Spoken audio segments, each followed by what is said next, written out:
Students आज start करते हैं हम। आज इसका जावा का हमारा टॉपिक है इंटरफेस। तो स्टार्ट करते हैं। इंटरफेस होता क्या है?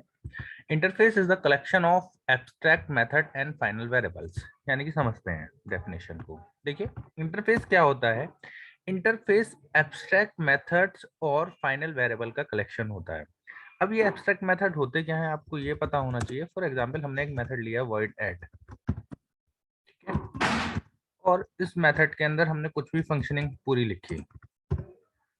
अब ये मेथड हमारा क्या है? This is a concrete method. ठीक है, वो मेथड जिसके साथ उसकी मेथड बॉडी होती है उसे हम क्या कहते हैं? Concrete method. और वो मेथड जिनके साथ मेथड बॉडी नहीं होती, हमने एक मेथड बताया और सेमीकोलन लगा के क्लोज कर लिया, तो ये मेथड क्या होते हैं? Abstract method. तो हमारी definition, according to our definition, what is interface? Interface is the collection of abstract methods and final variable. तो अब हम फाइनल वेरिएबल की बात करते हैं। Final variables are those variables that values fix. For example, हमने एक वेरिएबल लिया int इक्वल टू 20। अब इसी प्रोग्राम में यदि हमने इसकी वैल्यू क्या कर दी? चेंज। तो ये वेरिएबल क्या है? This is not the final, we can change the value of that variable. यदि लेकिन हमने इससे आगे लगा दिया फाइनल, अब इसकी वैल्यू फिक्स हो गई। यदि इस पूरे प्रोग्राम में जहां पर भी हम फाइनल लगाकर वेरिएबल को डिक्लेयर करेंगे और उसकी वैल्यू चेंज करना चाहें तो चेंज नहीं होगी। प्रोग्राम को कंपाइल करेंगे तो प्रोग्राम क्या दे देगा? एरर। तो इंटरफेस की हमने अभी डेफिनेशन समझी एग्जांपल से कि इंटरफेस होता क्या है। Interface is the collection of abstract method and final variable. यदि हम इन अदर वर्ड्स बात करें, it is a kind of abstract that contain only abstract method and final variable. वही चीज है। अब बात करते हैं इसके एडवांटेज की। देखिए, इंटरफेस का यूज हम किस लिए करते हैं? जनरली इसका यूज करते हैं मेमोरी मैनेजमेंट। मेमोरी मैनेजमेंट में किस सेंस में? देखिए, इंटरफेस वहां यूज करा जाता है जहां सेम प्रॉपर्टी हमें बार बार इनहेरिट करनी हो, बार बार यूज करनी हो। For example, A plus B एक फंक्शनिंग है और उस ए प्लस बी की फंक्शनिंग को हमें 5 बार, 6 बार, 7 बार यूज करना है, तो हम क्या करेंगे? उसे इंटरफेस बनाकर रख देंगे उसका, और बार बार उसे वहां से कॉल कर लेंगे यानी कि फिर हमें बार बार डिक्लेयर करने की जरूरत नहीं होगी और हमारा मेमोरी एक मैनेजमेंट होगा। अब हम बात करते हैं इसी टॉपिक में, भाई डिफरेंस क्या है एब्स्ट्रैक्ट क्लास और इंटरफेस में। देखिए, अभी हमने पढ़ा था कि interface contain only abstract method, यानी कि इंटरफेस के अंदर केवल एब्स्ट्रैक्ट मेथड ही हो सकते हैं, कॉन्क्रीट मेथड नहीं हो सकते। जबकि एब्स्ट्रैक्ट क्लास में concrete method and abstract method दोनों हो सकते हैं। ये भी आपने समझा था भाई कि एब्स्ट्रैक्ट मेथड क्या होते हैं और कॉन्क्रीट मेथड क्या होते हैं। With the help of interface we can achieve the multiple inheritance, but with the help of abstract class we can achieve only single inheritance। ठीक है, इंटरफेस के अंदर जो भी एक्सेस मॉडिफायर होता है वो डिफॉल्ट एक्सेस मॉडिफायर पब्लिक, यानी कि इंटरफेस के अंदर जो भी मेथड्स होते हैं वो बाय डिफॉल्ट पब्लिक होते हैं। उस मेथड को यदि हम किसी भी क्लास में कॉल करते हैं तो हमें पब्लिकली डिफाइन करना पड़ता है, ये हम प्रैक्टिकली समझेंगे अभी। जबकि एब्स्ट्रैक्ट क्लास में डिफॉल्ट एक्सेस मॉडिफायर डिफॉल्ट ही होते हैं। इस पॉइंट को भी हम आप एक बार प्रैक्टिकली देख लेंगे। ठीक है, यहाँ पर एब्स्ट्रैक्ट क्लास के अंदर जो वेरिएबल होते हैं वो डिफॉल्ट होते हैं, यानी कि इंट इक्वल टू 10। पूरे प्रोग्राम में इसकी वैल्यू चेंज भी कर सकते हैं, लेकिन इंटरफेस के अंदर जो डिफॉल्ट वेरिएबल होते हैं इंट इक्वल टू 10, ये एक फाइनल होते हैं, हमें फाइनल लगाने की जरूरत नहीं है। जब भी ये फाइनल है और इसकी वैल्यू हम चेंज नहीं कर सकते, ये भी प्रोग्रामिकली देख लेंगे। इंटरफेस के अंदर यस कंस्ट्रक्ट वो कंस्ट्रक्टर इंटरफेस के अंदर नहीं हो सकते, जबकि एब्स्ट्रैक्ट क्लास में हो सकते हैं। एब्स्ट्रैक्ट क्लास को इनहेरिट करने के लिए हम एक्सटेंड कीवर्ड का यूज करते हैं, जबकि इंटरफेस को इनहेरिट करने के लिए हम इम्प्लीमेंट्स का यूज करते हैं। तो आइए हम इसे प्रोग्रामिकली भी अब देखते हैं।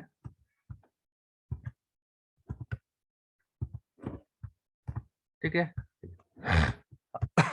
We will use the interface keyword. हम एक इंटरफेस कीवर्ड का यूज करेंगे और इसके अंदर हमने दो मेथड लिए, void add और void sub। देखिए, हमने इसके अंदर एब्स्ट्रैक्ट मेथड लिए हैं। यदि मैं ऐसे मेथड डिक्लेयर करूंगा और इसे प्रोग्राम को यदि मैं कंपाइल करूंगा तो प्रोग्राम एरर दे देगा। क्यों? क्योंकि we can not put the concrete method inside the interface, के हम इंटरफेस के अंदर कॉन्क्रीट मेथड नहीं रख सकते। इंटरफेस के अंदर क्या ही होते हैं? केवल एब्स्ट्रैक्ट मेथड।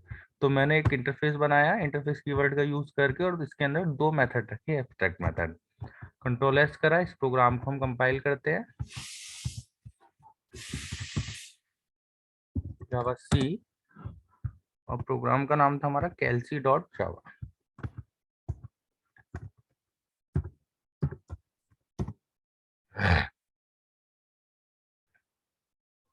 ठीक है, प्रोग्राम कंपाइल हो गया, देखिए क्लास फाइल बन गई होगी, कैलसी डॉट क्लास।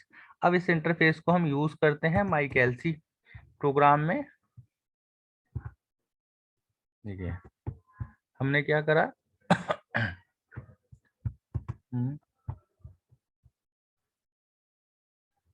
कैलसी हमने प्रोग्राम बनाया था, और इस प्रोग्राम को हम यूज करेंगे से दूसरे में यूज कर रखा है। मैं सारे प्रोग्राम आपको दूंगा, देखिए क्लास बनाई मैंने एक माई कैलसी, ये, और इस माई कैलसी क्लास में मैं क्या इनहेरिट करूंगा, इस कैलसी इंटरफेस को जो मैंने भी बनाया था, माई कैलसी इम्प्लीमेंट्स कैलसी। देखिए वॉइड सम एक मेथड था, उसमें इनहेरिट कर लिया, फंक्शनिंग दे दी इसकी, सब इनहेरिट कर लिया, फंक्शनिंग दे दी। अब इसकी एक प्रॉपर्टी भी समझ लेते हैं इस प्रोग्राम के अंदर। देखिए हमने क्या कहा था कि इंटरफेस के अंदर जो भी मेथड्स होते हैं बाय डिफॉल्ट क्या होते हैं, एक्सेस स्पेसिफायर पब्लिक होता है। अब वहां पे मैंने कैलसी क्लास में इंटरफेस में एक वॉइड सम और वॉइड सब नाम के मेथड बनाए थे। अब क्योंकि वो एब्स्ट्रैक्ट मेथड थे, इसलिए उन्हें इनहेरिट करना ही पड़ेगा। तो मैंने जैसे ही माई कैलसी क्लास में इनहेरिट करा, और यहाँ पर मैंने पब्लिक नहीं लिखा है। अब मैं प्रोग्राम को रन करूंगा तो एरर दे देगा, माई, तो प्रोग्राम का नाम क्या था, माई कैलसी।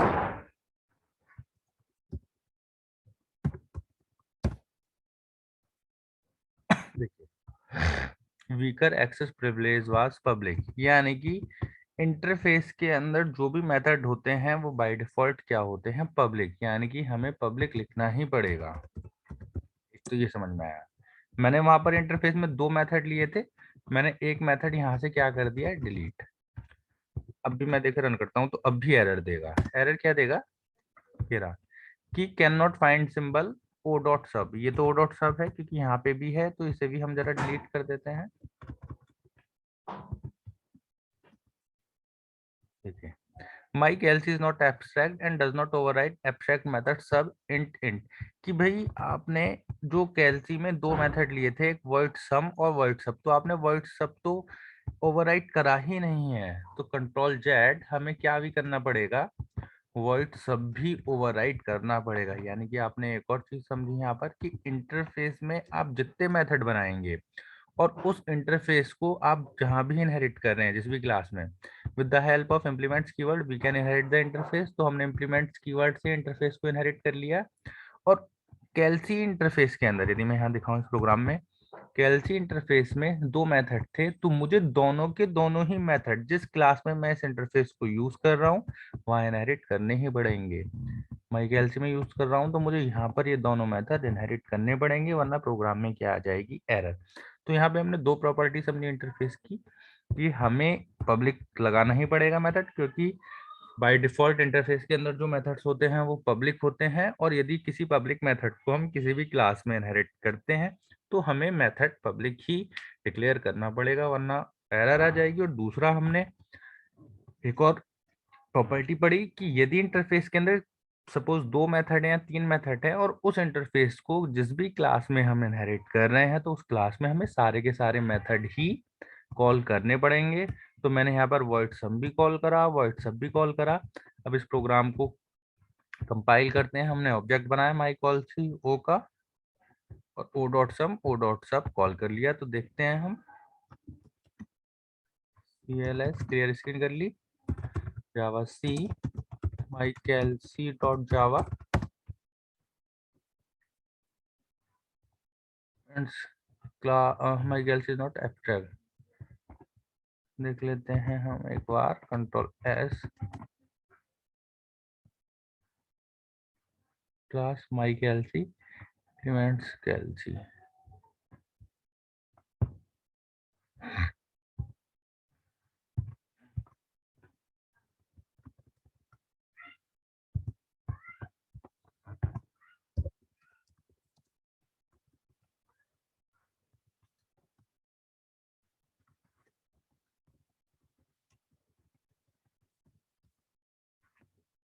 सम इज 120 और सब, क्योंकि यहाँ पर ये करना पड़ेगा a माइनस बी क्योंकि ये सब है, और यहाँ पे भी हम लिख देते हैं सब।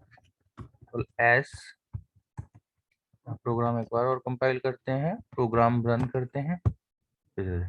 तो स्टूडेंट्स आज आपने इंटरफेस समझा कि व्हाट इज इंटरफेस। एक प्रोग्राम एक बार और आप देख लीजिए, इस प्रोग्राम की फाइल भी आप डाउनलोड कर सकते हैं लिंक के डिस्क्रिप्शन में, ये दोनों फाइलें हैं। तो आपने समझा कि व्हाट इज इंटरफेस, और इंटरफेस की प्रॉपर्टीज आपने समझी with the help of programme.